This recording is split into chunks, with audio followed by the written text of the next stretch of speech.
wabarakatuh. Waalaikumsalam warahmatullahi wabarakatuh. Alhamdulillahirabbil alamin. Wassalatu wassalamu ala asrofil anbiya'i wal mursalin.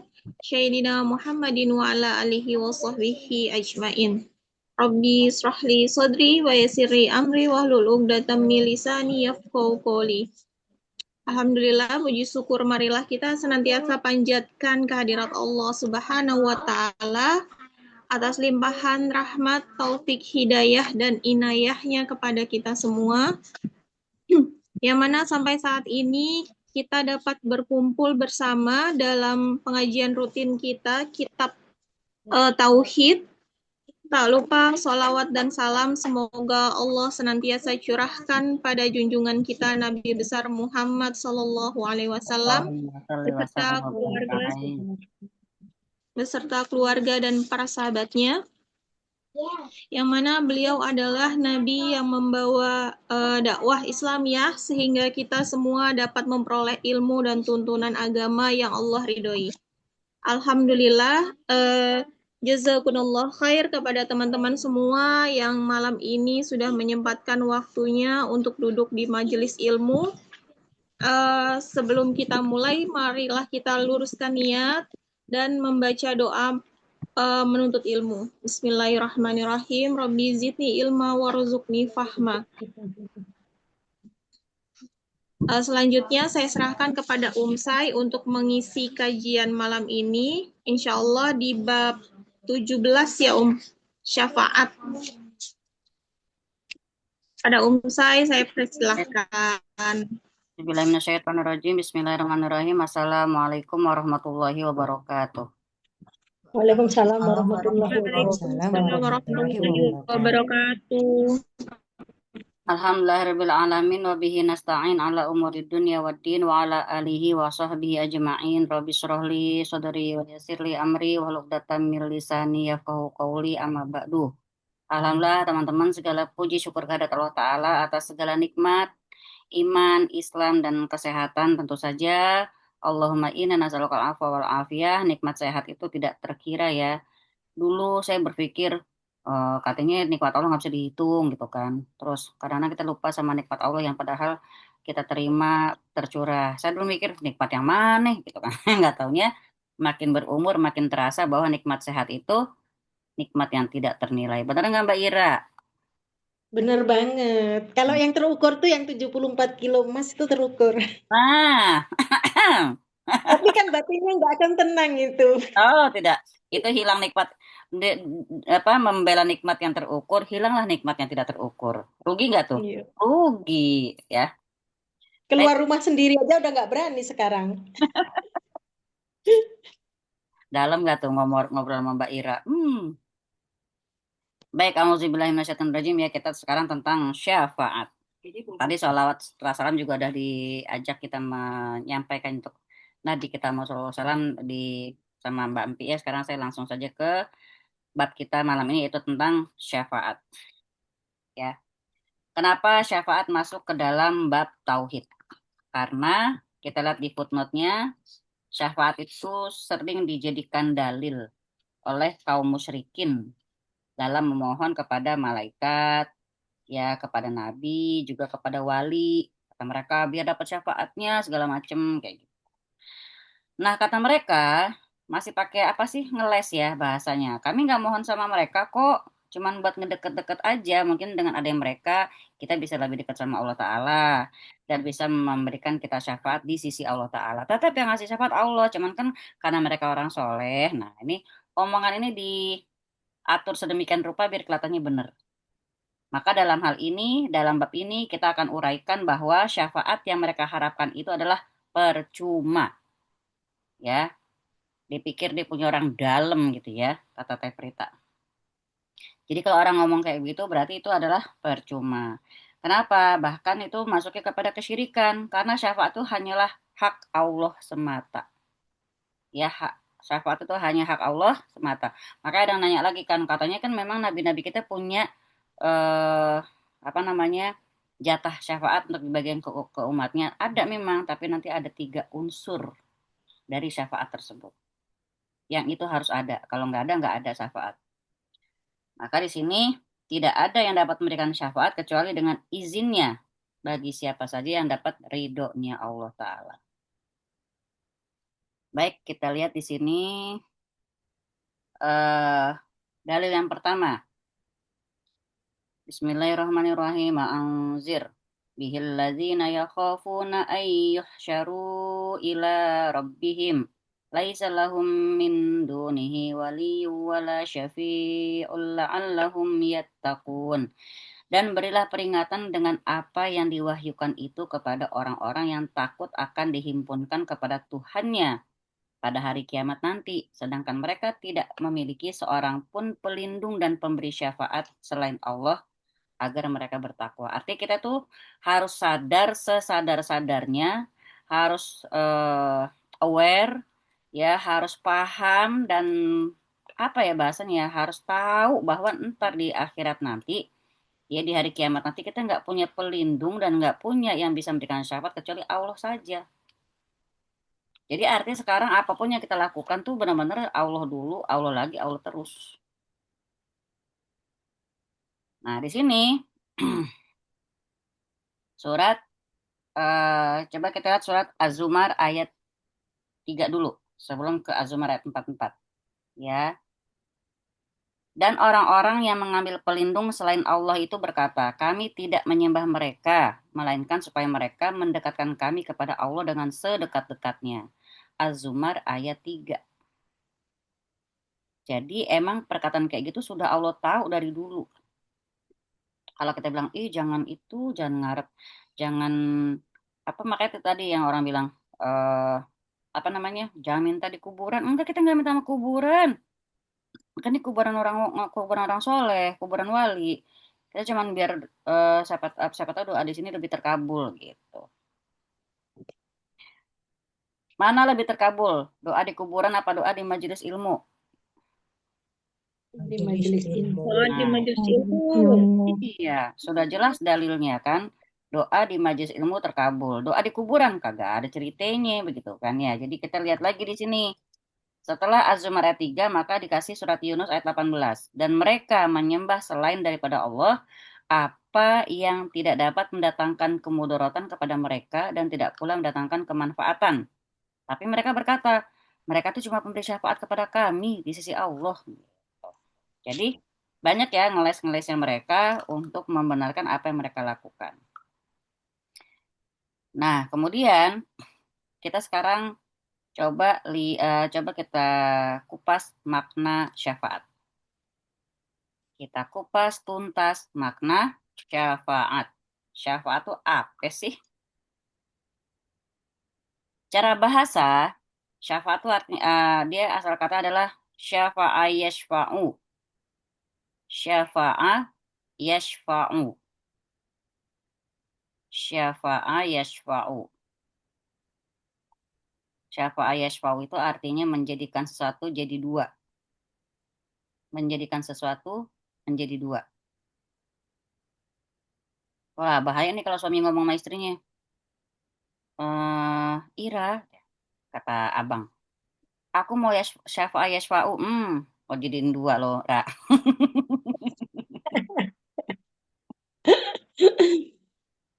Bagus suami tidak mendengar ya. Syafa'a yashfa'u artinya menjadikan sesuatu menjadi dua. Jadi asyaf'u itu lawannya dari witir. Asyaf'u, syafa'a yashfa'u, asyaf'u lawannya dari witir. Kita lihat surat Al-Fajr ayat 3. Wasyaf'i wal watar. Demi yang genap dan yang ganjil. Wasyaf'i wal watar wal fajr walayalin asyar. Wasyaf'i wal watar. Dan demi yang genap dan yang ganjil. Berarti itu secara bahasa ya. Secara bahasa syafa itu syafa'a yashfa'u ya, menjadikan satu menjadi dua atau asyaf'u berarti artinya lawan dari witir. Ya, tulis saja genap. Dalilnya surat Al-Fajr ayat 3. Secara istilah yang kita kenal selama ini mungkin secara istilah ya. Secara istilah apa? Secara istilah syafaat adalah penengah. Ya, secara istilah syafaat adalah penengah.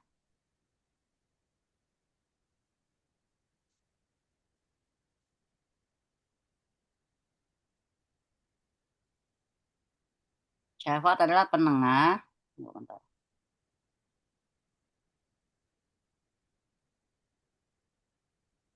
Bagi orang lain, syafaat adalah penengah bagi orang lain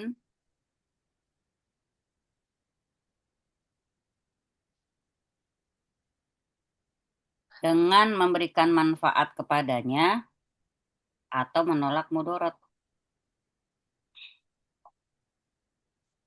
Dengan memberikan manfaat kepadanya atau menolak mudarat.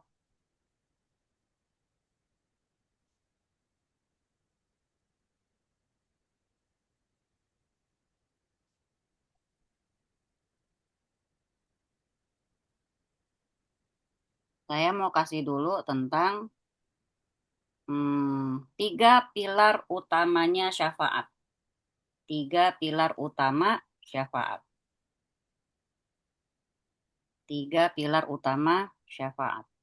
Ini mungkin saya ingat banget kemarin Zulfa nanya ya, Zulfa Sunanil nanya tentang syafaat kan. Masih ingat ya Zulfa ya? Zulfa Sunanil 54321.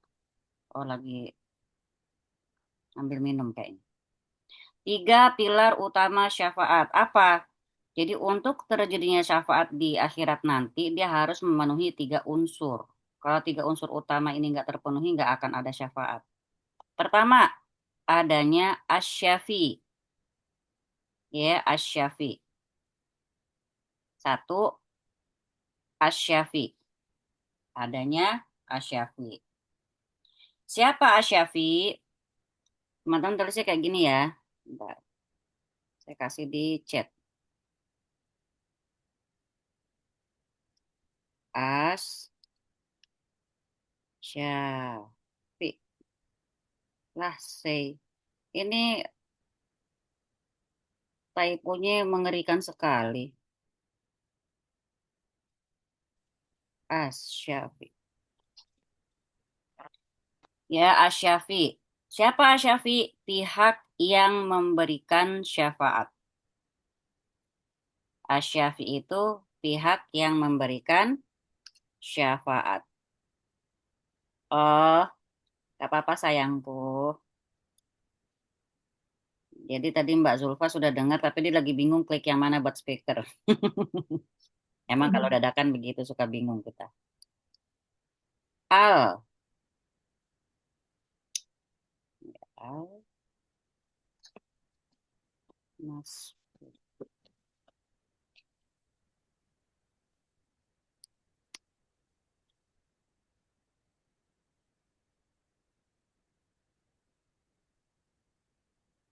Masku.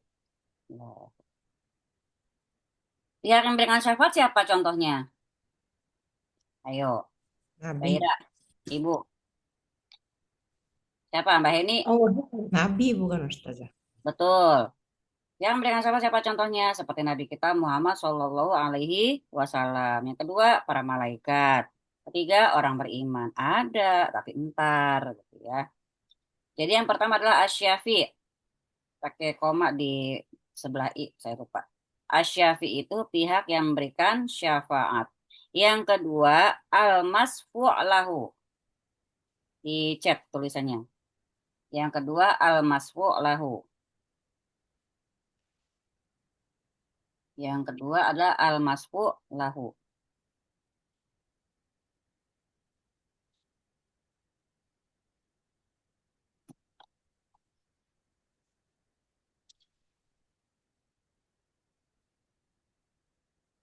Al-masfu' lahu itu siapa? Pihak yang diberi syafaat atau ditolong. Jadi asyafi pihak yang memberikan syafaat, al-masfu' lahu pihak yang diberikan syafaat atau yang ditolong.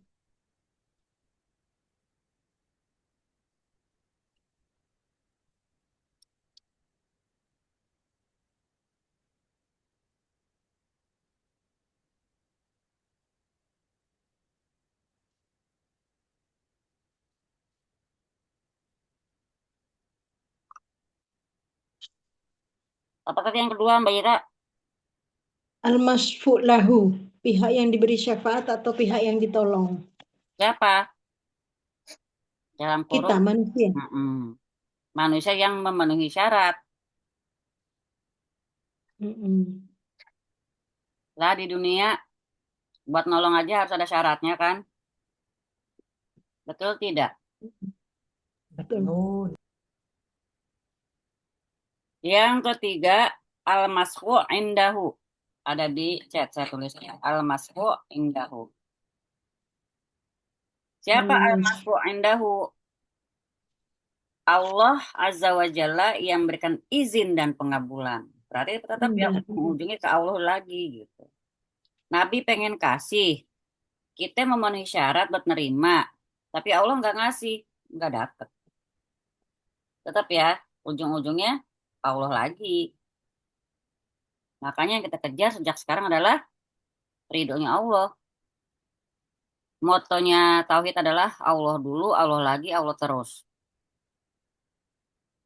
Jadi apa-apa Allah. Makanya walaupun saya bilang tidak ada apa, bukan berarti menafikan syafaat dari Nabi ya, kemarin yang kayak Zulfa tanyain. Tetap karena ada 3 unsur ini yang harus terpenuhi, baru syafaat bisa diberikan. Kita Zulfa ya sayang ya, paham ya? Ada asyafi, ada al-masfu' lahu, ada al-masfu' indahu. Ada yang memberikan syafaat, ada yang dikasih syafaat dalam pakai tanda bintang manusia yang memenuhi syarat. Nah, yang ketiga ini yang terpenting, al-masfu' indahu, ada Allah yang memberikan izin dan pengabulan.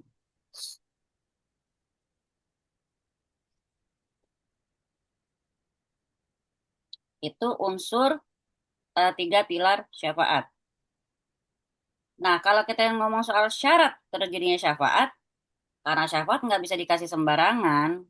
Kayak misalnya orang bagi-bagiin kupon pun juga nggak semua orang kan dibagi. Nah, maka syafaat pun tidak bisa diberikan kepada sembarangan orang. Dia hanya akan terjadi jika memenuhi 3 syarat mutlak.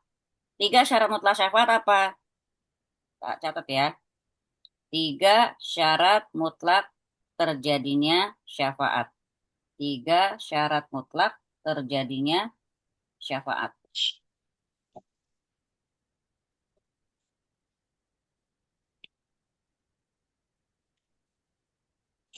Pertama, ada izin dari Allah Ta'ala. Ada izin dari Allah Ta'ala. Artinya, tidak ada satupun makhluk yang bisa memberikan syafaat tanpa izin Allah. Apapun kita tahu, Rasulullah SAW juga punya jatah syafaat untuk umatnya, tapi di sono nih di akhirat nanti pakai izin lagi, pakai izin dulu. Bukan ketika kita jebret kumpul di padang mahsyar terus Rasulullah buka-buka apa bagi-bagiin kayak orang bagi-bagiin kupon sembako, bukan. Tapi ada prosedurnya. Pertama apa? Izin Allah. Karena nggak ada satupun makhluk yang bisa memberikan syafaat kecuali dengan izinnya. Yang kedua apa? Pertama izin Allah. Kedua ridho Allah kepada si pemberi syafaat. Ya, ridho Allah kepada si pemberi syafaat. Jadi ada apa namanya Mbak Ira kalau term and condition ya, ada syarat dan ketentuan berlaku ya, gitu ya. Ada izin Allah, kedua ridho Allah kepada si pemberi syafaat. Yang ketiga kira-kira apa? Ridho Allah kepada penerima syafaat. Penerima. Allah meridhoi orang yang akan ditolong. Oleh karena itu orang musyrik tidak akan pernah mendapatkan syafaat karena Allah tidak meridhoi kekufuran. Ya, Allah tidak meridhoi kekufuran. Sayangnya kalau kita masih awam, kita menganggap kita bebas dari syirik. Padahal mungkin tiap hari kita melakukan atau mengatakan atau berpikir atau merasa ia menjurus kepada kesyirikan. Benar nggak? Ya kan Mbak Ira? Kalau kita nggak belajar, kita kira syirik cuma urusan dukun. Padahal ternyata kita khawatir sama hari esok saja sudah syirik. Syirik. Kita Ya, ntar kalau aku pisah gimana? Nggak dinafkahin. Sekarang aja nafkahnya udah semaunya. Ntar aku dari mana makannya? Emang yang ngasih dia makan di kandungan aja dia nggak ngapa-ngapain dapat makan, kan begitu ya. Jadi kita bahasnya kalau kudu punya tawakal kayak tawakal janin, ya. Nah, izin Allah Ta'ala ini seperti yang ada dalam sebuah hadis disebutkan ketika kita lagi nyari nabi kita nih di padang mahsyar. Mana nabi kita? Mana nabi kita? Ya kita nyari syafaat. Kita datang ke Nabi Adam.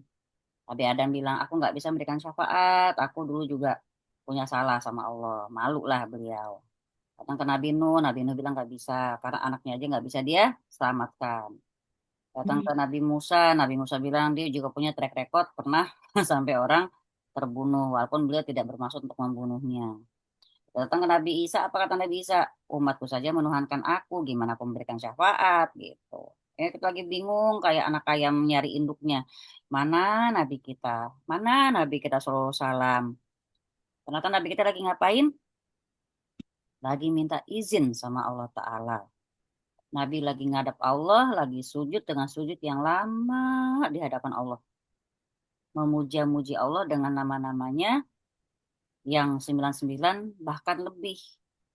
Ya, dengan nama-namanya yang nggak pernah diajarkan sebelumnya. Itu yang Nabi pakai buat memuji-muji Allah Ta'ala. Sampai lama baru Allah Ta'ala berfirman. Irfa' ro'saka ya habibi. Angkat kepalamu wahai kekasihku. Kau minta apa? Kata Allah. Padahal Allah Maha tahu kan pastinya. Maka Rasulullah SAW menjawab, engkau sudah memberikan aku syafaat yang aku simpan untuk umatku. Sekarang aku minta. Ya udah, kasih kata Allah Ta'ala. Tapi bukan lantas jebret dibagiin begitu saja. Dicari dari level iman yang segede eh, buah mangga misalnya, segede biji korma, segede sampai sekecil-kecilnya, gitu loh. Misalnya nih segede biji korma dulu misalnya, seret dikasih syafaat semuanya.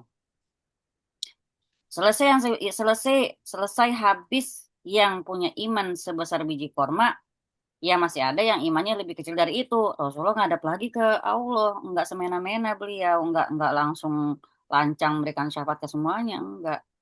Sujud lagi yang lama, muji-muji Allah lagi, kayak gitu. Balik lagi. Dari biji korma, biji jagung, kemudian biji sawi, sampai nggak ada lagi, Rasulullah mencari yang di hatinya masih ada kalimat La ilaha illallah. Coba direnungkan dan dipikirkan, bayangkan bolak-balik ke Rasulullah SAW untuk minta syafaat buat umatnya. Padahal saat itu Rasulullah SAW sudah ketahuan tempatnya di surga, Surga. udah ada tempatnya. Tapi Rasulullah nggak tenang sebelum dia memastikan umatnya banyak yang bisa beliau selamatkan untuk masuk ke surga. Bayangkan sayangnya kayak apa Nabi kita sama kita, gitu ya. Jadi pelit orang yang kalau dengar nama Nabi Muhammad dia nggak langsung bersolawat. Allahumma sholli ala Muhammad, ya. Jadi izin Allah, makanya ketika Allah mengizinkan, maka Nabi bisa memberikan syafaat. Berarti apa? Saat kedua, Allah berarti udah ridho sama Nabi. Setelah beliau sujud lama tadi, beliau minta izin memberikan syafaat. Yang ketiga apa? Ternyata itu tadi Allah juga ridho kepada si penerima syafaat.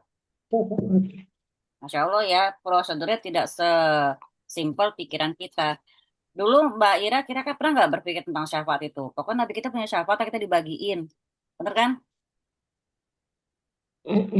Iya kan? Pokoknya kita Iya, sama iya. teman, kita ntar di akhirat dapat syafaat. Ternyata enggak semudah itu. Nah, sekarang kita kembali ke pembahasan kita. Kita tulis lagi macam-macam manusia dalam menyikapi tentang syafaat. Macam-macam manusia dalam masalah syafaat kita aja dah. Kita udah kenal tentang syafaatnya tadi ya. Nah, sekarang kembali ke manusianya. Gimana sih mereka meyakini atau memandang tentang syafaat kayak gimana? Karena terbagi menjadi 3 kelompok. Ya, macam-macam manusia dalam masalah syafaat di hari kiamat nanti terbagi menjadi 3 kelompok. Yang pertama, gulu. Tahu kan tulisannya? Gulu, berlebih-lebihan. Dulu. Gulu. Ini saya tulis di chat. Hulu. Gulu. Gulu dalam menetapkan syafaat. Apa tuh? Berlebihan saking mereka mandang syafaat tuh bisa ada pada siapa saja, maka mereka nyariin sampai ke orang-orang mati, sampai ke kuburan, ke berhala, ke pepohonan, ke bebatuan. Tuh. Inilah orang-orang yang berlebih-lebihan dalam menetapkan syafaat. Kita lihat surat Yunus ayat 18. Dalil surat Yunus ayat 18.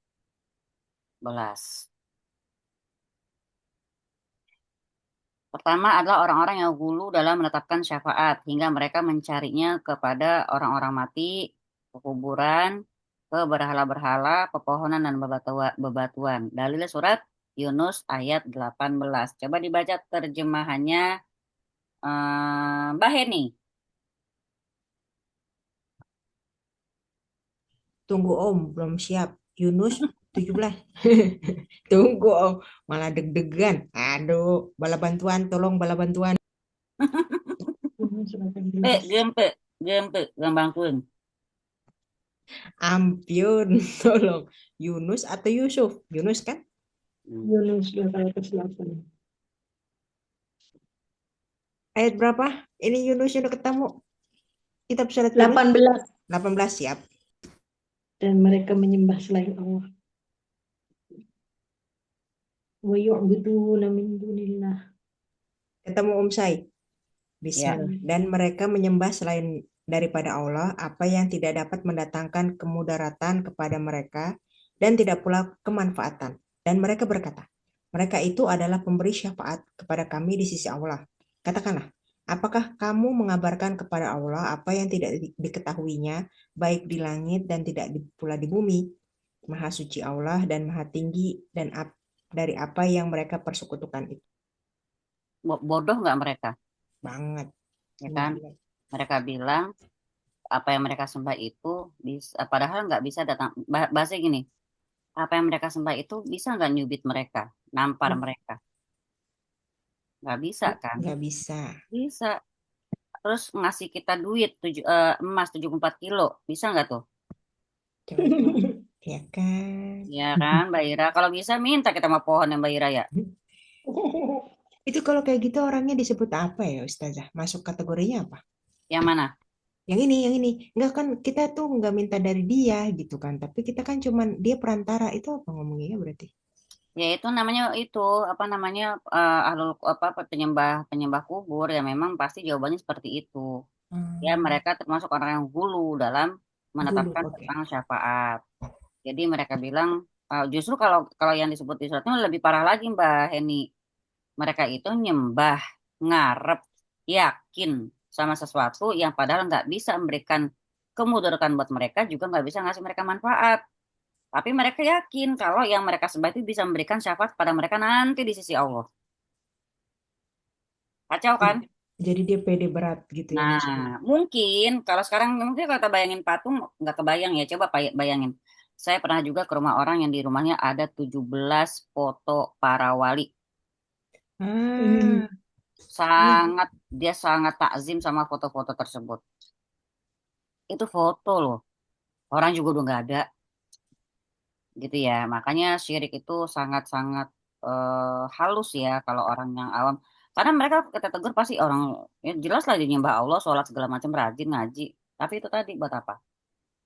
Gitu ya. Jadi pertama kaum yang berlebih-lebihan dalam masalah syafaat. Yang kedua kebalikannya.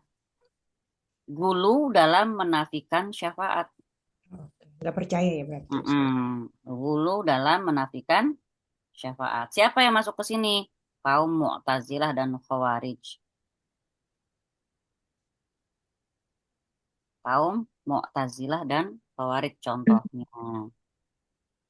Kenapa? Karena mereka menafikan syafaat. Nggak ada itu buat pelaku dosa besar.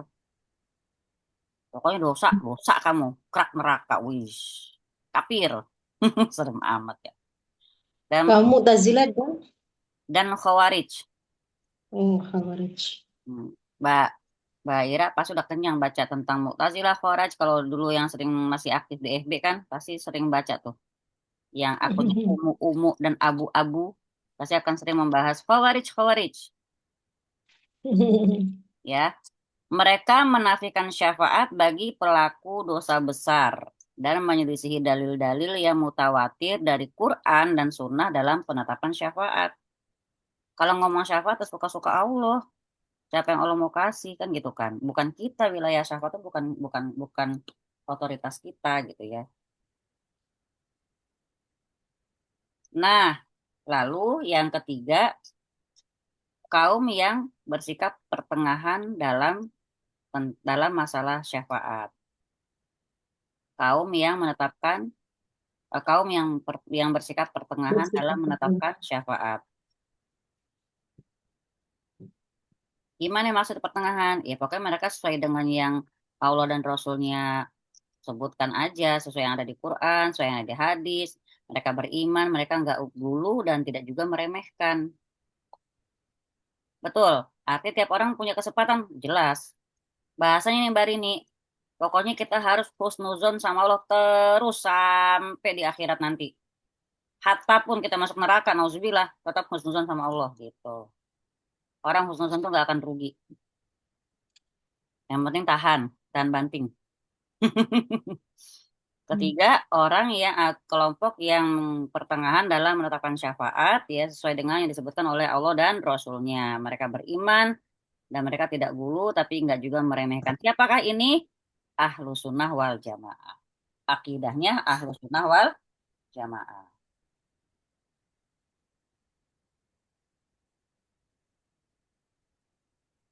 Akidahnya ahlus sunnah wal jamaah.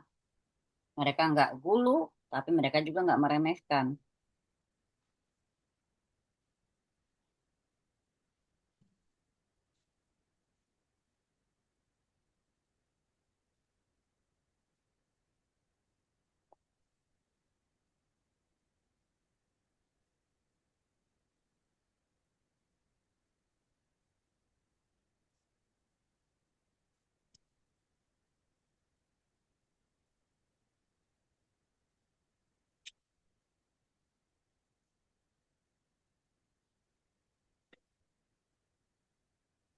Sekarang bagaimana tentang syafaat di hari kiamat nanti?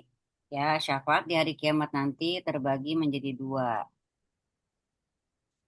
Syafaat di hari kiamat nanti terbagi menjadi dua. Pokoknya kalau pakai bahasa kita tuh sekarang tuh syafaat itu ya pertolongan.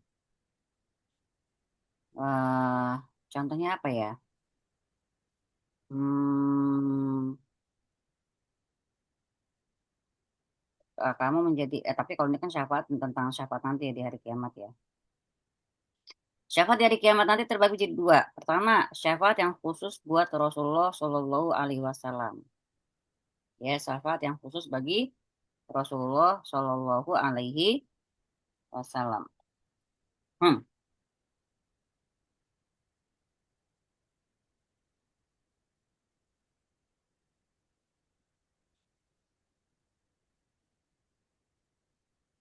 Ini syafaat yang khusus ya buat Rasulullah Shallallahu Alaihi Sallallahu Wasallam. Dan syafaat yang khusus buat Rasul ini juga terbagi lagi, ini jadi empat ya. Jadi subjudul lagi. Syafaat khusus yang pertama syafaat khusus buat Rasulullah SAW. Nah di antaranya apa? Satu, syafaat al-uzma. Syafaatul uzma.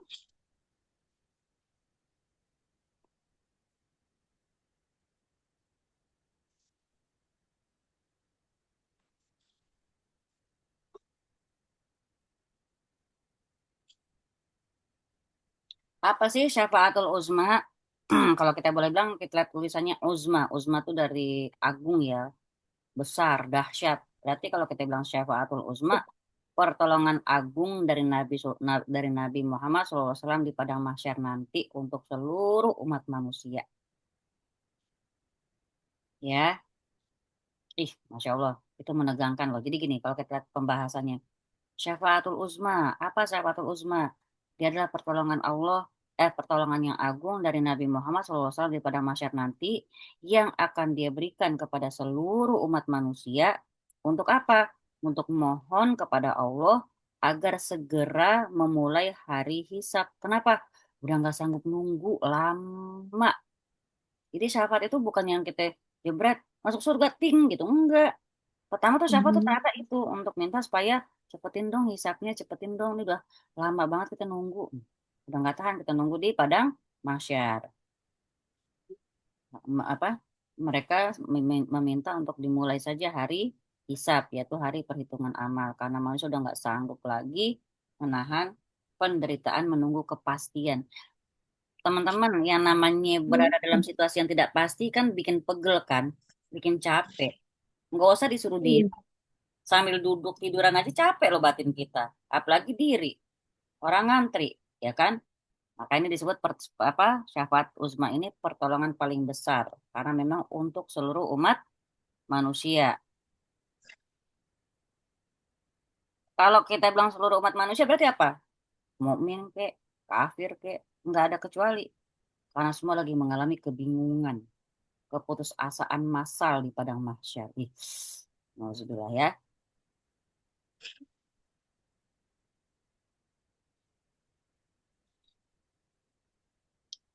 Berarti kalau kita lihat syafaatul uzma ini berarti di sini ada apa? Menunjukkan apa? Ada pembuktian kedudukan tertinggi Nabi kita Shallallahu Alaihi Wasallam sebagai Sayyidul Anbiya wal Mursalin, ya. Kemudian sebagai khataman nabiyin. Kelihatan disitulah kedudukan tinggi dari Nabi kita Shallallahu Alaihi Wasallam. Yang kedua gimana? Ini benar-benar terasa sebagai bentuk pertolongan. Yang pertama yang terjadi di akhirat sebagai pembuka untuk seluruh jenis syafaat lainnya. Itu pembukanya ya. Syafaatul uzma tadi. Uzma.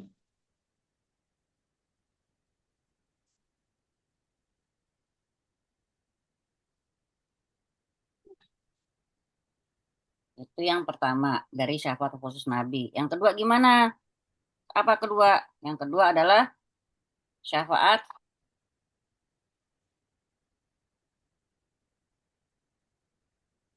Masya Allah ya. Yang kedua, syafaat untuk penghuni surga, buat masuk surga. Jadi syafaat untuk memang udah bahasanya sebelum mereka masuk surga pun udah ketahuan mereka sebagai ahlul jannah gitu loh. Masya Allah ya. Jadi syafaat untuk penghuni surga supaya mereka masuk surga. Dalilnya di mana? Hadis dari Anas bin Malik. Beliau berkata, Rasulullah SAW bersabda, aku mendatangi pintu surga pada hari kiamat. Lalu aku minta dibukakan. Lalu seorang penjaga bertanya, siapa kamu? Maka aku menjawab Muhammad. Lalu dia berkata, khusus untukmu, aku diperintahkan untuk tidak membukakan pintu untuk siapapun sebelum kamu masuk. Keren ya. Jadi untuk ahlul surga, ahlul jannah jelas lah Nabi kita SAW pertama, ya enggak?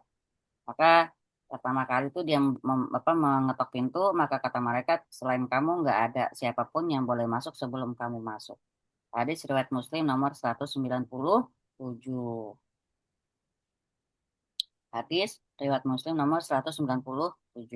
Yang ketiga gimana syafaat yang pertama tadi yang khusus Nabi? Apa? Beliau bisa ngasih syafaat kepada siapa? Pada paman beliau yaitu Abu Thalib. Tapi bukan berarti ampunin lo ya. Biar diringankan azabnya. Karena tetap ya beliau kan matinya tanpa mengucapkan kalimat la ilaha illallah. Maka poin ketiga syafaat dari Nabi SAW untuk pamannya yaitu Abu Thalib agar diringankan azabnya. Hadisnya dari Abu Sa'id Al-Khudri radhiyallahu anhu. Beliau berkata, suatu ketika ada orang yang menyebut tentang paman Nabi SAW yaitu Abu Thalib di samping beliau. Jadi udah orang udah nggak ada nih. Maka beliau bersabda. Jadi kayak gini teman-teman. Ada yang ngomong gini. Muhammad, itu kan pamanmu selama hidupnya itu kan bantuin kamu banget, lindungin kamu banget, jagain kamu banget supaya dakwah kamu lancar. Bahasa kita tuh harta benda tuh jiwa raga semua dikorbanin. Sekarang apa yang bisa kamu kasih ke dia? Kamu kan bisa kasih syafaat gitu. Maka kata Nabi SAW, semoga dia mendapatkan syafaatku pada hari kiamat. Sehingga apa? Hingga kalau didapat nih syafaat Nabi, maka beliau diletakkan di permukaan neraka yang membakar mata kakinya. Jadi teman-teman neraka itu dalamnya dalam banget. Tapi Abu Thalib ditempatin di permukaan neraka yang cuma sampai semata kaki.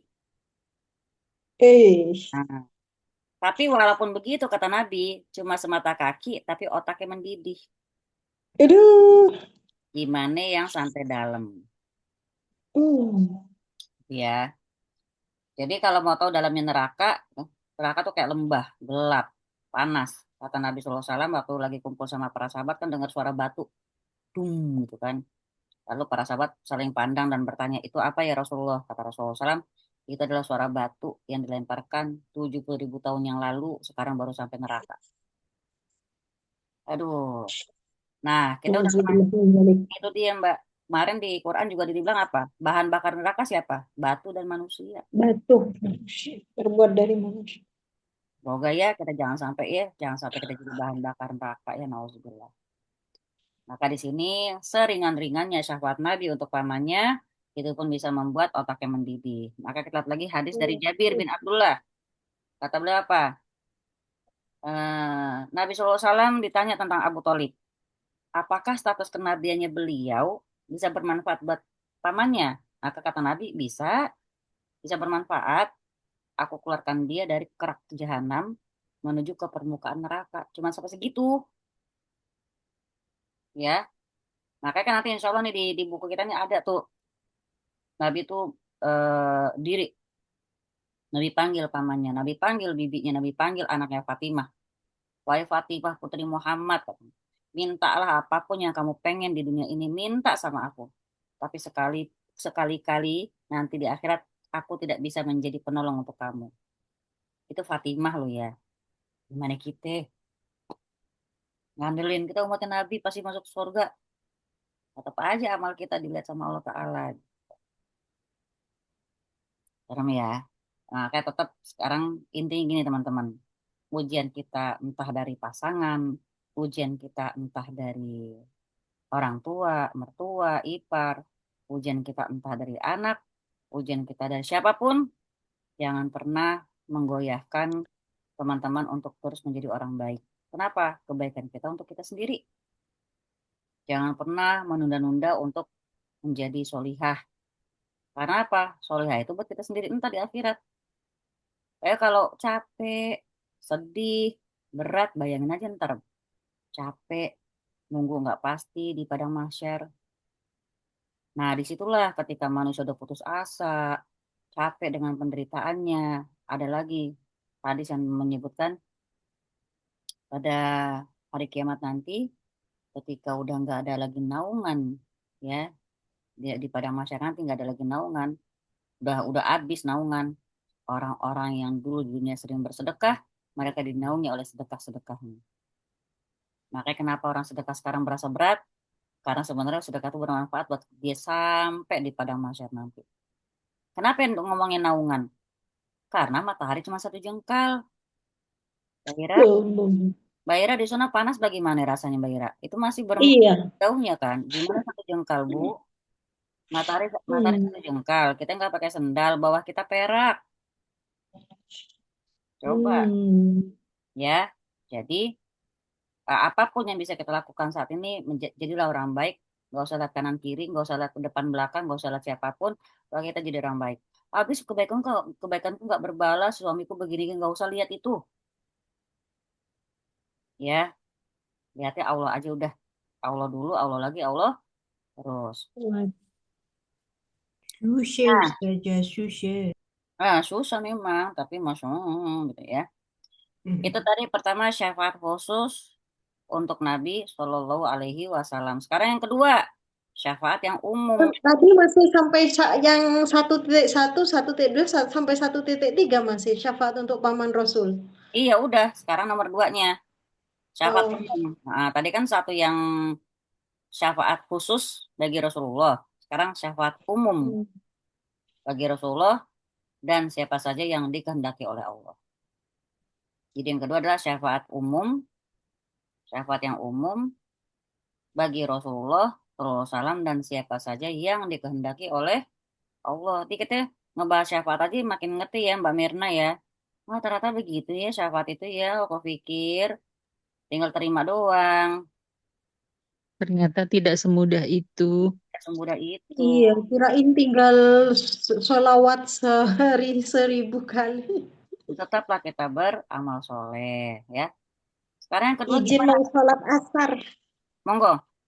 Yang kedua, syafaat yang umum bagi Rasulullah SAW itu apa yang pertama? Yaitu syafaat Al-Quran.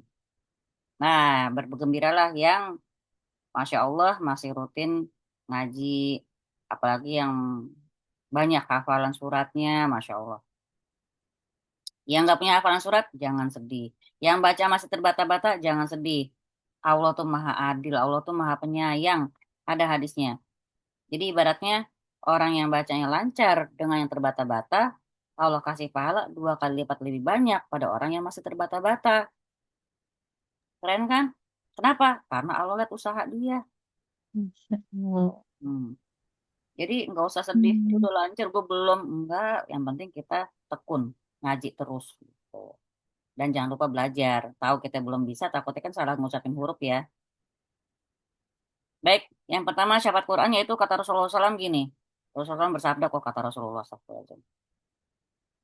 Sabda Rasulullah, amalan puasa dan baca Quran, dua ya teman-teman perhatikan.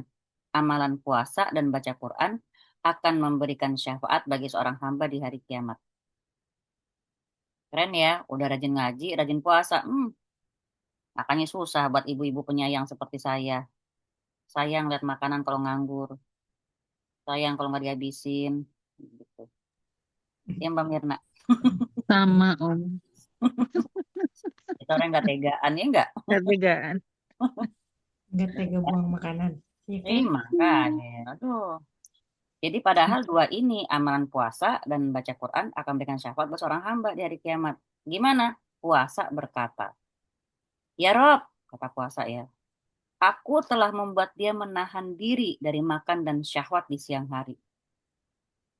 Maka hari ini izinkan aku memberi syafaat untuk dia. Itu kata puasa. Makanya kenapa kita puasa harus ikhlas. Puasa terngomong di hadapan Allah. Jangan dikira teman-teman puasa nggak ada yang tahu dan merasa nggak guna. Ternyata puasa itu menjadi apapun, Mbak. Ya, puasa sunnah, apalagi puasa wajib gitu kan. Itu kata puasa. Lalu Quran pun berkata, apa kata Quran? Ya Rob, aku sudah menahan dia dari tidur di waktu malam. Kan ya, Pi? Bisa nggak, Pi? Ya Rob, aku sudah menahan dia dari tidur di waktu malam. Kenapa? Dia ngaji mulu. Izinkan aku memberikan syafaat untuk dia, ya Rob. Maka Allah Ta'ala izinkan keduanya untuk memberikan syafaat. Hadisnya ini apa? Sahih dari riwayat Imam Ahmad, Sahih At-Targhib nomor 1429. Jadi ingat ya teman-teman, puasa dan ngaji itu bisa memberikan syafaat untuk pelakunya. Puasa bilang udah lama, udah sering membuat si manusia ini nahan makan dan nahan syahwat. Sedangkan Quran bilang dia juga udah sering nggak tidur malam gara-gara baca aku ya Rob. Aku saksi dia. Makanya kan teman-teman ingat apa syairnya apa tuh? Allahumma rahamna bil Quran gitu kan. Terakhir apa dibilang? Waja'alhu lana hujjatan. Apa tuh? Jadikanlah dia bagi kami sebagai hujjah. Itu tadi bersaksi nanti Quran di hadapan Allah. Maka kata Nabi SAW dalam hadis riwayat Muslim nomor 1910, apa kata Rasulullah? Rajinlah membaca Quran karena dia akan menjadikan syafaat bagi penghafalnya di hari kiamat. Itulah yang kesuka kita dengar. Penghafal Quran bisa kasih syafaat buat keluarganya, mungkin itu ya. Padahal sih sebenarnya yang paling sahih ya buat diri sendiri dulu. Pertama ya, rajinlah membaca Quran karena dia akan menjadi syafaat bagi penghafal di hari kiamat. Saya absen dulu ah. Mbak Ninis, ada Mbak Ninis? Off cam nggak apa-apa, jawab aja. Ada Aku ada, Ustazah aku lagi ada, aku ada. meriang badannya, jadi agak KO loyo. Baru nyampe ya. Iya. Teh Prita, ada Teh Prita. Hadir Ustazah, hadir. Mbak Rini, Mbak Zulfan, Mbak Nuri, Ica, Ini teman baru kita, Ica Zahrina. Terus Ibu Mima, Bu Ana Susanti. Wah, dia pakai berbeda Zoom ya. Mantap, Ibu Mana kompak. Ih. Pertama tadi syafaat dari puasa dan Quran. Kedua dari mana yo? Ini yang buat kita harus berhati-hati dalam memilih teman. Syafaat orang-orang soleh. Ya, syafaat orang-orang soleh. Ibu Winda sudah hadir. Udah selesai Bu Winda? Ya, dari tadi udah keket, Ustazah. Oh, perkenalkan Ica, ini Mbak Ana, ini Ibu Winda, ini ada admin kita yang katanya kece dan pendiam katanya gitu ya. Langsung dihapus loh Oh itu, udah ya, nggak ada lagi Soalnya tagline-nya. soalnya tahlilannya sebelah pisan jadi nggak enak gitu. Jadi lompat sana lompat sini. Pinjem mic Mbak, pinjem itu gitu. Gue jadi MC tiba-tiba gue jadi disuruh baca doa. Coba kayak solehah bener. Kita seperempat Alhamdulillah. ustazah loh Win, berarti alhamdulillah. Iya ya Alhamdulillah. Allah, seperempatnya lagi apa tuh ya? Mbak Winda tadi baca doa apa? Doa makan. Kok tahu sih kamu kalau mau balik lana, tapi mau rojak tanah. Pas banget ya Allah. Kembali ke laptop. Tuh kan dimarahin, emang enak deh berita. Nomor 2, syafaat orang-orang soleh. Ini yang dibilang, mungkin teman-teman sering lihat di medsos ya, yang dibilang, kalau kamu nggak lihat aku ntar di surga, cariin aku ya. Tuh ini dalilnya. Apa dibilang? Rasulullah SAW bersabda, maka demi zat yang jiwaku berada di tangannya, tidaklah salah seorang dari kalian yang begitu gigih memohon kepada Allah dalam menuntut al-haq pada hari kiamat nanti untuk saudara-saudaranya yang berada dalam neraka. Mereka bilang apa? Ya Rob, kami dulu puasa bareng, sholat bareng, kami berhaji bareng. Maka dikatakan kepada mereka, keluarkanlah orang-orang yang kalian tahu. Jadi kalau mereka bilang, ya Rob, tuh yang di neraka itu waktu itu bareng-bareng sholat sama kami, ngaji juga sama kami. Jadi dibelain sama teman kita di surga gitu loh. Maka Allah Ta'ala langsung bilang, ya udah, ambil. Siapa yang kalian kenal sono, panggil. Masya Allah ya. Maka cari teman tuh cari yang baik. Kok milih-milih teman harus milih-milih? Kenapa? Karena biar tadi akhirat bisa diselamatin. Kita bisa ketolong lah gitu loh sama kesolehan mereka-mereka. Maka kata Allah Ta'ala, keluarkanlah orang-orang yang kalian tahu. Maka bentuk-bentuk mereka tuh hitam kelam, udah kepanggang dia dalam api neraka. Begitu dikeluarkan, begitu banyak orang yang telah dimakan neraka sampai pada pertengahan betisnya, sampai kedua lututnya, sampai lehernya, sampai mereka berkata, ya Rob, udah nggak terisa lagi di kami nih seseorang pun yang telah kau perintahkan kepada kami. Jadi dikeluarin sama mereka. Siapa yang ngeluarin? Teman-temannya di surga, nolong teman-temannya di neraka. Jadi kata siapa berteman enggak ada pengaruhnya sampai ke akhirat ada. Maka kalau untuk urusan teman, kata Ali bin Abi Thalib, temanmu adalah agamamu, maka pilihlah siapa yang kau jadikan teman dudukmu.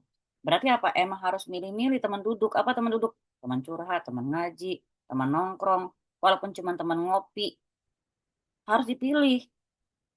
Kenapa kita milih? Emang kita udah begitu baiknya, makanya milih. Justru karena aku belum baik, maka aku milih-milih gituin.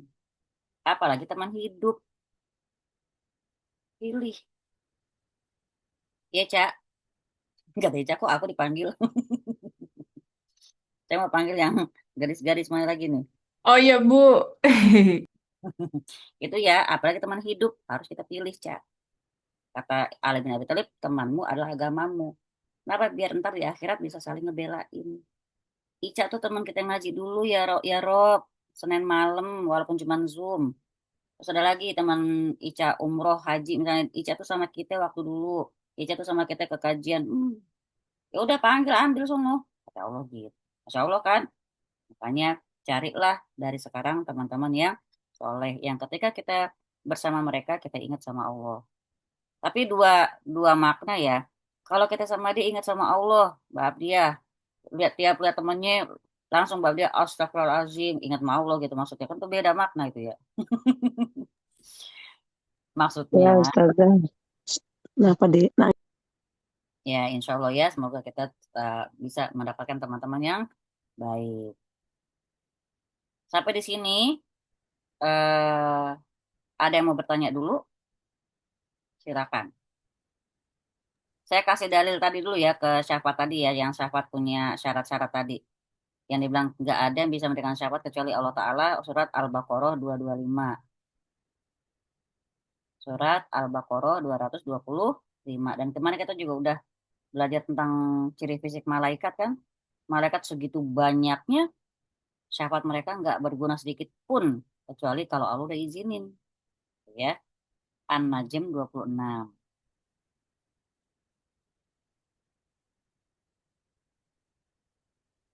Kalau gitu kita ke buku. Al-Baqarah 255. 255 di sini tidak ada yang dapat memberikan syafaat di sisi Allah tanpa izinnya. Kemudian kita lihat ke surat An-Najm 26. Berapa banyak yang malaikat di langit, syafaat mereka tidak berguna sedikit pun, kecuali Allah izinkan. Kemudian Saba ayat 22 dan 23. Surat Saba Mbak Mirna baca terjemahnya. Katakanlah, serulah mereka yang kamu anggap sebagai Tuhan selain Allah. Mereka tidak memiliki kekuasaan seberat zarah pun di langit dan di bumi. Dan mereka tidak mempunyai suatu saham pun dalam penciptaan langit dan bumi. Dan sekali-kali tidak ada di antara mereka yang menjadi pembantu baginya. Dan tiadalah berguna syafaat di sisi Allah, melainkan bagi orang yang telah diizinkannya memperoleh syafaat itu. Gitu ya. Nanti ditantang. Allah menantang mereka yang dulu menduakan Allah. Yang dulu mereka dianggap sebagai Tuhan selain Allah. Yang dulu mereka anggap punya kekuasaan buat mereka dalam memberikan mereka rezeki, kedudukan, kemuliaan. Sebab zaman sekarang banyak nggak yang begitu Mbak Mirna? Ya kan? Jadi Banyak. mereka gila tunduk sama manusia karena merasa dari mereka lah mereka dapat kemuliaan dan segala macam. Nanti ditanya sama Allah, ayo seru mereka yang kamu anggap sebagai Tuhan tuh dulu. Padahal mereka nggak punya satu pun saham dalam penciptaan langit dan bumi. Artinya mereka nggak terlibat sama sekali, nggak ada bantuan sama sekali, nggak ada saham mereka sama sekali. Mereka punya apa untuk ngasih syafaat gitu loh. Ya, maka nggak ada gunanya syafaat di sisi Allah, melainkan bagi orang-orang yang telah diizinkannya memperoleh syafaat tersebut. Abul Abbas juga mengatakan, Allah telah menyangkal segala hal yang menjadi tumpuan kaum musyrikin selain dirinya sendiri. Dan dengan mengatakan bahwa tak seorang pun selain Allah mempunyai kekuasaan atau sebagainya, atau pembantu Allah. Adapun tentang syafaat, maka telah ditegaskan oleh Allah bahwa syafaat ini tidak berguna kecuali bagi orang yang telah diizinkan Allah untuk memperolehnya. Jadi artinya, dapat jatah pun kita, mau dikasih sama Nabi pun kita, kalau Allah nggak izinin nggak akan. Ya. Dan mereka tidak memberi syafaat melainkan kepada orang yang diridhoi Allah. Al-Anbiya ayat 28. Wala yashfa'una illa liman irtado. Syafaat yang diperkirakan oleh kaum musyrikin inilah yang tidak ada pada hari kiamat. Sebagaimana dinyatakan demikian oleh Al-Quran. Coba Mbak Nuri baca terjemahnya di halaman 65. Bahwa beliau pada hari kiamat akan datang bersujud kepada Allah dan menghaturkan segala puji kepadanya. Beliau tidak langsung memberi syafaat terlebih dahulu, setelah itu barulah dikatakan kepada beliau, angkatlah kepalamu, katakanlah, niscaya akan didengar yang kamu katakan. Mintalah, niscaya akan diberi apa yang kamu minta. Dan berilah syafaat, niscaya akan diterima syafaat yang kamu berikan itu. Nah, tadi ada saya ceritain ya. Jadi ketika Nabi mau memberikan syafaat untuk umatnya, Nabi melakukan prosedurnya gitu ya. Sujud lama, memuji-muji Allah, dan sebagainya. Kemudian sampai yang terakhir, Abu Hurairah telah bertanya kepada beliau, siapakah orang yang paling beruntung dengan syafaatmu? Kata Abu Hurairah. Kata beliau, mangkola la ilaha illallah khalisam min qalbih. Yaitu orang yang mengucapkan la ilaha illallah dengan ikhlas dari dalam hatinya. Kita ngomong ikhlas aja pegel banget, benar nggak Mbak Rini? Bayangin kata ikhlas aja, Masya Allah berat ya. Hari ini, Mbak Mirna, Teh Prita, Zulfa. Ayo, siapa yang merasa dengar kata ikhlas itu berat? Berat kan? Saya, Udah Ustaz. berat banget ikhlas itu. Harus kita paksain terus. Hati harus kita tarbiyah terus. Harus kita ajarin dia, harus kita didik dia. Harus Jadi dilatih terus. dilatih, karena ikhlas nggak nunggu. Ntar tunggu aku ikhlas, enggak. kata Umar bin Khattab, ikhlas itu dekat dengan keterpaksaan. Emang harus dipaksa. Aduh, rasanya sedekah segini masih berat. Segitu aja dia mendingan yang penting ikhlas. Oh, salah. Leganya bukan ikhlas namanya itu. Ikhlas tuh harus dilatih.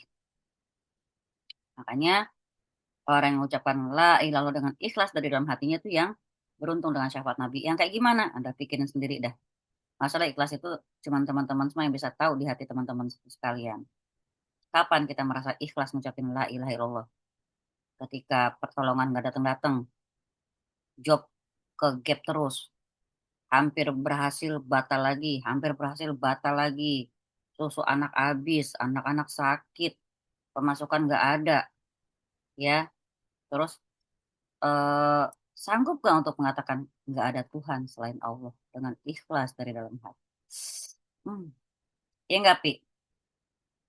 Aduh, Masya Allah, gitu kan. Apalagi zaman sekarang, kesusahan tuh benar-benar merata. Banyak orang susahnya itu berjamaah. Jadi kita cuma bisa saling nguatin, saling nyemangatin, saling ingatin ada Allah. Ya, ada Allah yang pasti selalu lihat kita gitu. Walaupun mungkin teman-teman merasa pertolongannya kayaknya nggak datang-datang, bukan berarti Allah nggak lihat. Allah lihat terus. Cuman Allah yang tahu kapan harus mengulurkan pertolongannya, kapan didiemin dulu. Bukan didiemin itu bukan bentuk pengabaian. Kadang-kadang Allah belum kasih itu juga bentuk pertolongan. Kita memang sulit untuk mengerti ya, mengerti takdir itu kita sulit. Tapi itu tadi makanya ridho. Ridho itu ada tadi siang nanya apa beda ikhlas dengan ridho. Ikhlas itu kita tahu konteksnya untuk ikhlas. Tapi ridho itu kita ngerti kagak ngerti, tahu nggak tahu, paham nggak paham, ridho aja dulu. Tuh. Kayak teman-teman naik pesawat, kenal nggak sama pilotnya? Nggak kenal kan? Tapi kenapa tenang? Duduk di belakang. Iya kalau pilotnya pinter bawa pesawat ya, kalau nggak, berarti apa teman-teman udah yakin kan? Walaupun nggak kenal, kenapa kita nggak bisa seyakin itu sama Allah Ta'ala? Walaupun kita nggak pernah ngelihat. Padahal tapi kita lihat kekuasaan Allah di ciptaannya. Ya Masya Allah ya kalau udah ngomongin Allah mah. Sedih banget dah ya. Nah syafaat yang ditetapkan ini adalah syafaat untuk ahlul ikhlas wa tauhid. Orang-orang yang mentauhidkan Allah dengan memurnikan ibadah kepadanya. Dengan seizin Allah, bukan untuk mereka yang berbuat syirik kepadanya. Dan pada hakikatnya Allah lah yang melimpahkan karunia-Nya kepada ahlul ikhlas dan juga ahlul tauhid. Dengan memberikan apa? Maghfirah kepada mereka. Apa maghfirah? Ampunan. Melalui doa orang-orang yang diizinkan Allah untuk memperoleh syafaat. Untuk memuliakan orang ini dan memberikannya al-maqam al-mahmuda. Siapa? Kedudukan Nabi, yaitu kedudukan yang terpuji. Jadi syafaat yang dinyatakan tidak ada oleh Al-Quran adalah kalau ada sesuatu kesyirikan di dalam. Jadi yang nggak dapat syafaat orang yang melakukan kesyirikan. Untuk itu Al-Quran telah menetapkan dalam beberapa ayat bahwa syafaat adalah dengan izin dari Allah dan Nabi SAW sudah menjelaskan bahwa syafaat hanyalah untuk ahlu tauhid wal ikhlas. Berarti orang yang bertauhid, tauhidnya ikhlas gitu.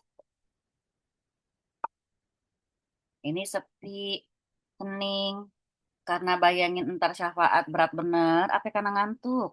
Syafaat berat apa mata yang berat nih? Semuanya Ustazah. Ustazah, punten. Kalau yang tadi gulu itu masuk syirik atau enggak ya? Apa belum? Apa gimana? Apa beda lagi? Bisa, kan gulunya ke makhluk kan? Ya, Kan ya. gulunya itu menganggap bahwa eh, syafaat apa namanya si wali bisa ngasih syafaat, si ini bisa ngasih syafaat karena kesolehannya, berarti kan gulu. Berarti kan syirik juga. Menganggap makhluk ini punya kekuasaan, punya kemampuan untuk memberikan syafaat gitu. Dia lupa ada Allah dulu yang sebagai ACC-nya dulu Allah kan gitu. Tanpa disadari biasanya ya. Ya, benar itu ya apa sumir banget ya, tipis banget Nah, gitu kan ya itunya ya. betul. Jebakan syirik itu subhanallah ya. Makanya kan Ibnu Abbas makanya catat tuh di buku Tauhid itu. Syirik itu seperti semut hitam di atas batu hitam dalam kegelapan malam. Dia nggak kelihatan tapi ada. Makanya doa syirik itu kan ya Allah, aku berlindung kepada dari kesyirikan yang aku ketahui dan aku minta ampun dari kesyirikan yang aku tidak ketahui. Karena kita juga nggak pernah tahu kapan kita melakukan kesyirikan. Bisa jadi tiap hari tanpa kita sadari. Nggak ada beras, duit nggak ada, langsung diisi nih satu nama. Ah iya, dia kan baik, ntar gue minta sama dia atau ntar gue minjem sama dia. Artinya nyari solusi itu langsung makhluk dulu gitu loh. Itu aja nggak bisa kita kontrol. Benar nggak, Pi? Itu Berani udah minjem salah tuh air, kan. ntar tanggal segini juga gajian. Kalau kita mau memurnikan Itu tauhid, otomatis Umi. iya kan, otomatis kan, maka kita harus latih itu gitu loh. Bener nggak? Iya. Memang makanya kenapa kita belajar terus karena untuk memurnikan ibadah kita kepada Allah. Allah nggak bilang yang ada tauhidnya enggak, tapi memurnikan ibadahnya. Artinya nih sih kayak baju putih ini jangan sampai ternoda gitu loh. Maka tadi kan yang la ilaha illallah dengan ikhlas dari dalam hati dia. Berarti kan susah banget tuh Mbak Mirna kalau urusan hati ya.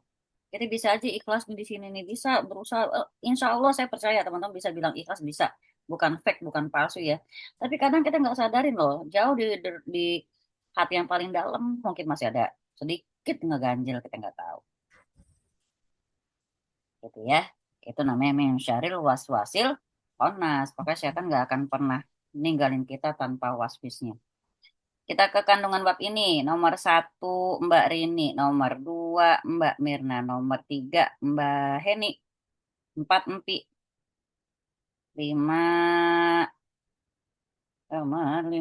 Mbak Ninis, nomor 6 Zulfa kalau masih ada, nomor 7 Teh Prita, 8 Mbak Abdia. Ayo, 1.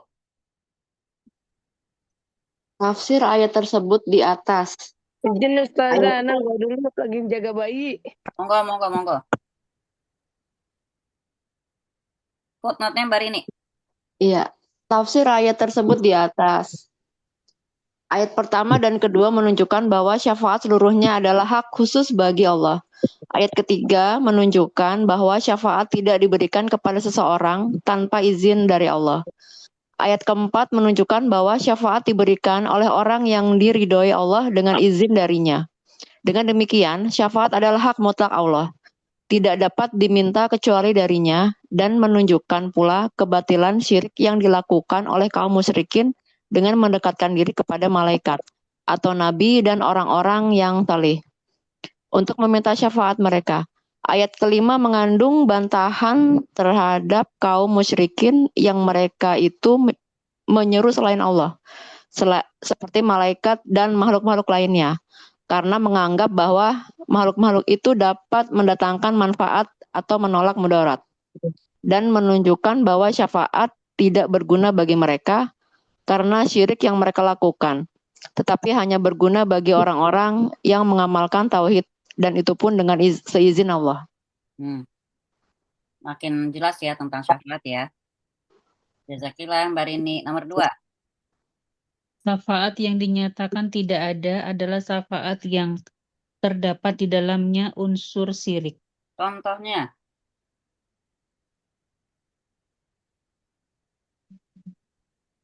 Contoh. Itu yang ngarep sama wali-wali. Kan? Oh ya, mengharap pada walaupun wali, pohon. ketika mereka kita tanya, mereka bilang enggak, kita tetap ngarep sama Allah, ini cuma perantara gitu kan. Ngeles ya. Baik, jazakillah khair Mbak Mirna. Nomor 3. Syafaat yang ditetapkan ialah syafaat untuk ahlul tauhid wal ikhlas dengan izin dari Allah. Tetap ya, pertama dia bertauhid, kedua dia ikhlas dengan tauhidnya, tapi harus lewat proses ketiga, izin dari Allah Ta'ala. Ahlu tauhid ya, bukan kelas tauhid ya. Insya Allah kelas tauhid sih. Kelas tauhid, insya Allah semuanya masuk jadi ahlul tauhid. Amin. Nomor 4 siapa? Nomor 4.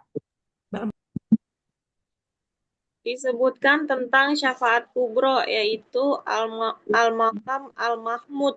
Sopo, itu al-maqam al-mahmud itu apa? Tempat yang terpuji. Empi sering baca kok tiap habis azan. Coba baca doa habis azan. Allahumma rabbah hazidah walitama wa salat qa'imah. Terus Sayyidina Muhammadan wasilata wal fadilah. Sayyidina Muhammadan wasilata wal fadilah. wa syarafa wa darjatal rafi'ah wa ubasu maqamam mahmudan alladzi wa'ata. Jazakillah khair Zulfa sayangku. Yang kelima siapa? Saya. Oke, Mbak Nenis monggo.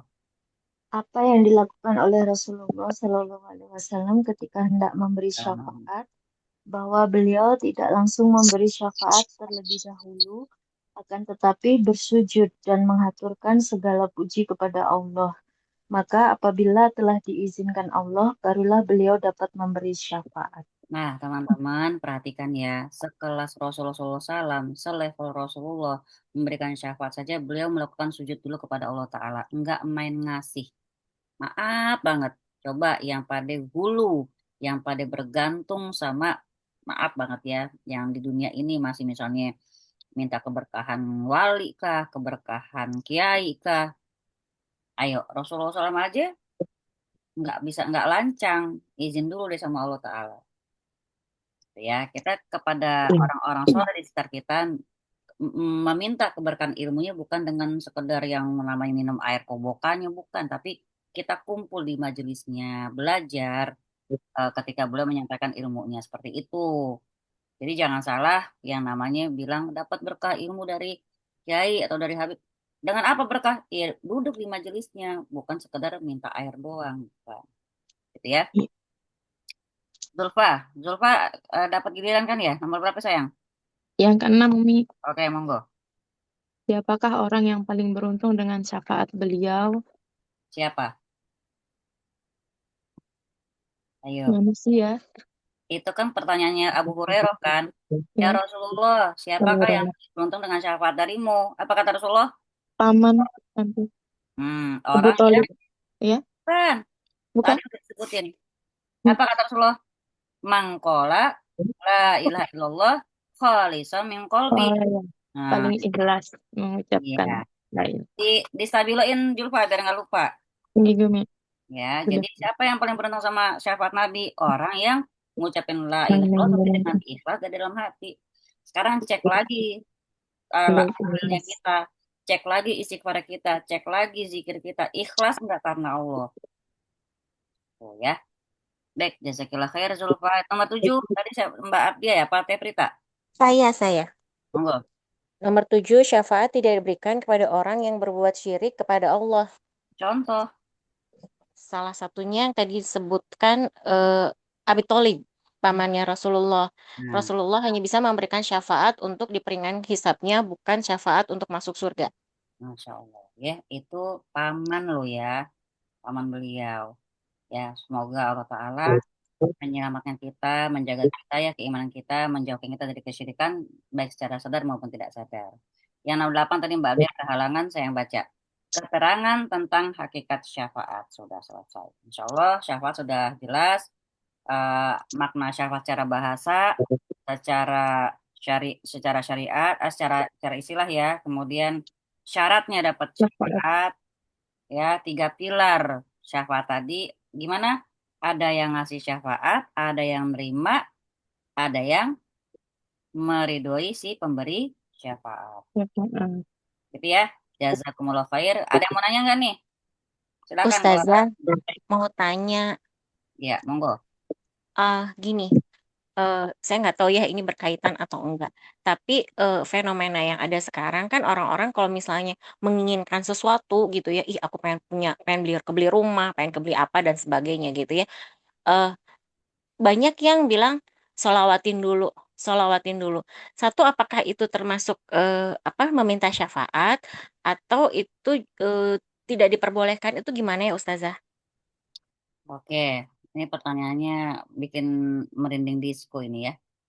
Satu, jelas itu bukan syafaat ya. Bukan. Kan syafaat ntar di akhirat.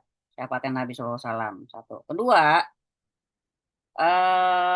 emang memperbanyak sholawat itu kan bisa juga mengabulkan apa yang kita minta. Cuma kan takutnya memang orang yang misalnya masih ibadahnya masih belang bentung mengandalkan sholawat hanya untuk mengabulkan apa yang dipengenin yang sifatnya materi keduniaan gitu ya. Ada sih pernah saya berkata kesannya kok murah banget ya sholawat itu gitu ya, hanya untuk permintaan dunia. Tapi saya dapat lagi dari salah seorang guru saya, beliau bilang gini, semua semua bentuk ibadah ya, kalau nggak ikhlas kan nggak ada pahala. Dia bilang gitu ya. Misalnya sholat nggak ikhlas, pahalanya nggak ada.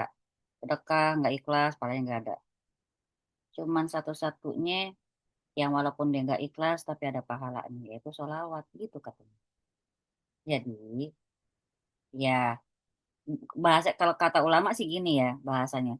Mungkin pertama terpaksa, mungkin karena dunia, tapi seumpama memang dia orangnya fitrahnya baik, mungkin lama-lama itu jadi bisa menjadi jalan hidayah dia mengenal Islam lewat tadi, lewat sholawat dulu, cinta sama Nabi dulu, lama-lama baru semakin semakin pengen mencari nih, udah kenal sama Nabi, maka semakin pengen kenal sama Allah. Tadi Mbak Teh Prita jawabannya sebenarnya aneka rupa ya. Kalau misal kembali kepada ke orangnya.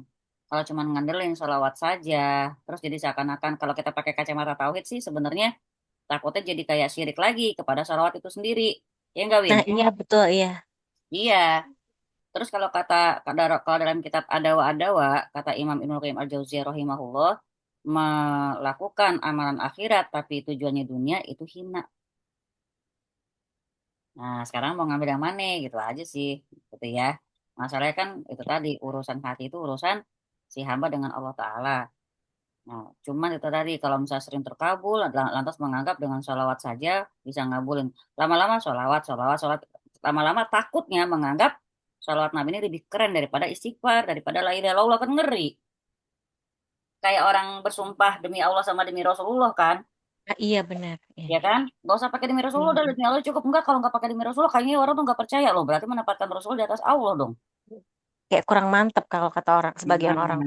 Begitu. Jadi kalau kita untuk yang sudah belajar berhati-hati. Syukur alhamdulillah kita udah belajar. Jadi kita nggak sembarangan memakai apa namanya, apalagi salam untuk Nabi kita yang paling mikirin kita entar ya, subhanallah ya. Enggak. Kita balas cuma sebatas itu tadi, pengen mobil Allahumma sholli ala Muhammad. Iya enggak teh?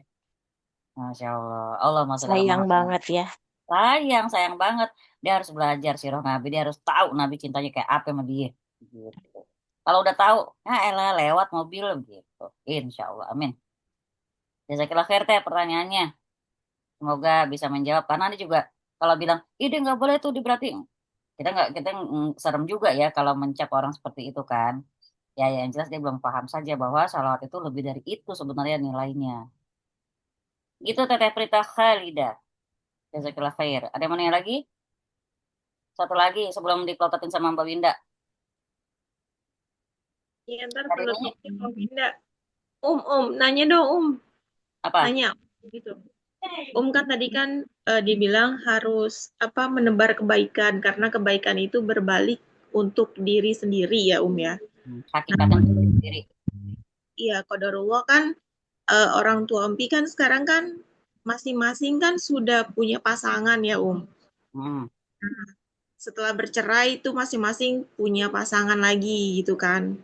Nah, kondisinya ada yang secara ekonomi tuh memang harus dibantu lah maksudnya sama anak-anaknya. Nah, terus kondisinya tuh adik-adik tuh pada bilang nggak rela lah gitu, ngapain kita gitu.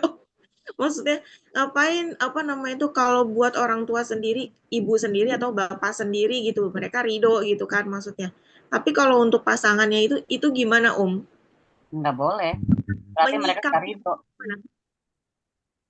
Gini, kan bagaimanapun ya di dunia ini semua terjadi atas kehendak Allah. Bahkan daun yang gugur pun dia nggak akan gugur kalau Allah nggak berkehendak. Sampai pun perceraian orang tuanya ya itu udah pasti takdir ya. Pokoknya kalau udah terjadi sudah takdir. Kalau kita masih terus menganggap ini nggak rela gue buat dia, mendingan buat mak gue sendiri. Ngapain buat orang bapaknya orang lain misalnya atau ini apa mendingan buat bapak sendiri ngapain buat emaknya orang lain gitu kan. Padahal ketika mereka sudah menikah ya sudah jadi orang tua kita. Bapak ibu itu sudah bercampur berarti otomatis si bapak itu sudah jadi bapak kita, si ibu itu udah jadi ibu kita. Berarti kita kaya sebenarnya. Kunci surga punya 4 Cin. Orang satu aja nggak punya. Nah, kan gitu. Iya, dua-duanya itu orang tua kita semua. Masya Allah.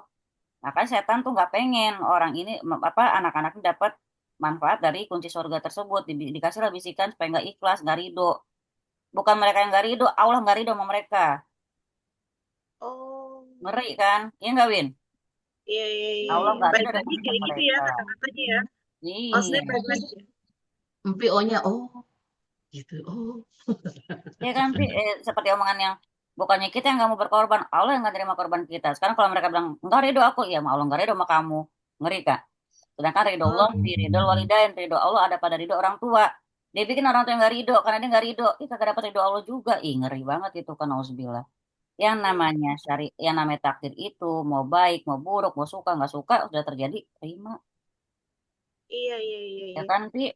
Nah, Pi, pelan-pelan deh, pelan-pelan kasih pengertian. Coba deh diperbaiki interaksi sama kedua orang tua. Kan di Al-Quran Al-Isra 2324 begitu. Selalu disebutnya keduanya. Artinya apa? Keduanya punya takdir berbeda pun berarti tetap keduanya kita baktiin. Sama siapa? Sama pasangan mereka masing-masing. Wa qaululahuma, dan berkatalah kepada keduanya qaulan karima, dengan perkataan yang mulia. Masya Allah, berat emang. Tapi itu perintah Allah. Oh, enggak. Berat, Jadi Berat. mulainya itu kayak di luar apa ya? Di luar nurul. Di Nah, luar terus nurul. jadi itu bingung kalau untuk berkata-kata tuh udah bingung ya Terus cuma bilang ya sudahlah, ridho aja gitu, udah cuma gitu doang karena udah nggak tahu lagi apa yang harus diomongin gitu kan. Ini rukun iman Ngomongin nih. makanya Mbak. Ya Jangan kan? ngomongin itu di aja. Ya kan, Win? Ini rukun iman, wabil qadari khairihi wa syarihi. Dan sama yang namanya qadar itu baik atau buruknya kita harus terima. Di Al-Baqarah dibilang apa namanya? Asa antuhibun asya'in wa huwa syarrul lakum. Bisa jadi kamu suka sama suatu pada itu buruk buat kamu. Jadi kamu suka benci sama suatu pada itu baik buat kamu. Artinya sekarang apapun yang kita benci belum tentu itu benar, harus dibenci. Bisa jadi ada kebaikan di dalamnya, makanya kita dibikin benci sama setan begitu. Makanya kalau udah nyangkut orang tua, bismillah, karena Allah, dah gitu aja. Saya sudah tidak punya kunci surga, sangat menyayangkan kalian yang masih punya lengkap. Nah, tidak memaksimalkan. Ntar Dia nyesel. bukan lengkap lagi, Om. Dia bukan lengkap lagi, cadangannya banyak itu. Makanya 4 ya kunci surganya, belum mertuanya. Aduh. Masya Ya Allah. banyak. Jadi tuh udah bingung gitu ya. Kalau kata teman saya orang Arab dibilang tuh jimat hidup. Iya, jimat yang boleh tuh orang tua, jimat hidup. Jimat hidup. Orang tua kan doanya makbul. Ya pokoknya raih, bahagiain orang tua yang masih ada. Ya, perasaan kita kayak gimana, bahagiain mereka, berbuat baik sama mereka. Apalagi kalau cuma punya ibu satu-satunya, bahagiain si ibu. Pokoknya bagaimana perlakuan kita kepada ibu kita, ntar anak kita begitulah memperlakukan kita. Aku mau nangis kalau udah ngomongin ibu. Udah pokoknya gitulah ya. Jazakumullah khair. Jelas tuh ya, teman-teman semua, jazakumullah khair sudah menyimak. Yuk, karena pertanyaan tentang orang tua, kita sama-sama baca Robbi Firli wali walidayya warhamhuma kama rabbayani shaghira. Buat orang tua yang sudah tidak ada, entah bapak, entah ibu, semoga Allah Ta'ala mengampuni mereka di alam kubur sana, diluasin kuburnya, dibukakan pintu-pintu surga supaya dapat anginnya, dijauhkan dari azab kubur. Amin ya rabbal alamin. Amin. Baik, saya serahkan ke Ibu Winda yang habis jadi MC di takziah. Masya Allah, alhamdulillah. Sebelumnya terima kasih yang sebesar-besarnya untuk MC bayaran kita. Masya Allah bayaran, sombong banget juga. MC tamu yaitu Ibu Mpi, terima kasih sudah menyelamatkan di injury time. Jadi ya gitulah ya. Semoga Allah membalas semua kebaikanmu dengan dengan beribu-ribu kebaikan untuk keluarga besar kalian.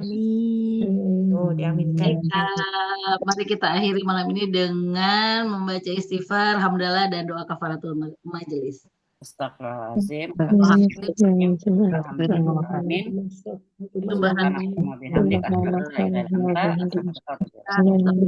Dari Jakarta, Depok, Turki, Bali, Lombok, sampai seluruh tempat, mari kita ucapkan alhamdulillah rabbil alamin. Assalamualaikum warahmatullahi wabarakatuh. Sampai ketemu minggu depan. Salam, Makasih jazakallah khair banyak. Ustazah. Terima kasih banyak. Sama-sama, Mbak Wina, makasih Mbak. Mbak Ila, Ini makasih ya. Ya, sami-sami. Izin saya tutup ya. Ya. Mbak Winda, Assalamualaikum. Waalaikumsalam.